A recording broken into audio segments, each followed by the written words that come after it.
Okay, this is Mitch Wilson. This is Unit 12. It's a resubmission for P1 M1. Off you go. Right, rationalisation. Upper class people did most of sports and leisure activities, where lower class people didn't do activities because they couldn't afford to. Whereas rationalisation came in and this put lower class people and upper class people on the same pedestal, meaning that now sport and leisure activities were done by all classes. This meant that down to the huge masses of people taking part in sport, more sports were now a thing and more sports were popularised so that they could withstand a number of people taking part in sports. Sports like swimming, athletics, lawn tennis and cycling were all made by the demand of people who could take part in sport. Down to more people taking part in sport, it was meant to have made the country a lot healthier down to people taking part in sport and getting fitter. In addition to this, the Factory Act was introduced, meaning that people could no longer do 15-hour shifts in factories. They had to have time where they could go and do leisure activities and get involved in sports outside of work, meaning this again gave the country a better opportunity to be fit. Rationalisation also, motives for rationalisation are that the sport made people healthier. This made more physical and spiritual activities. The sport and leisure activities help the workers to forget about work and relax for a while.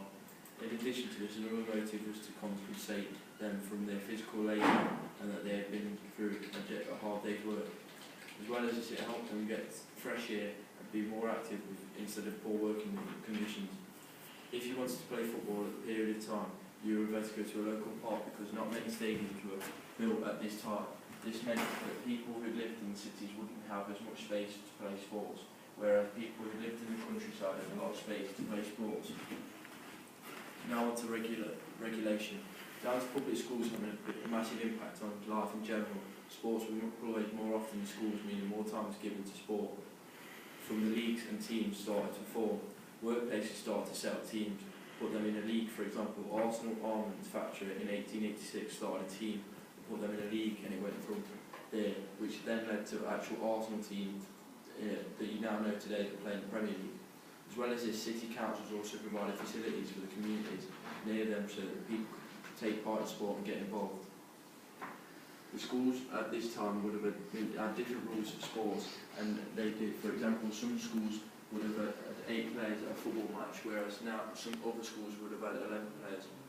Another example of a rule change could have been that some schools only had 60 minutes match, whereas another school might have had 85 minutes match, depending on their fitness level.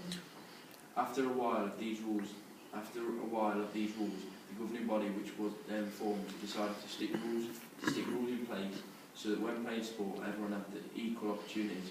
For example, the governing bodies decided that football would be played at 90 minutes. Governing bodies also made that when 2 teams played against each other, they were in different coloured tops. Okay, well done. You happy with that?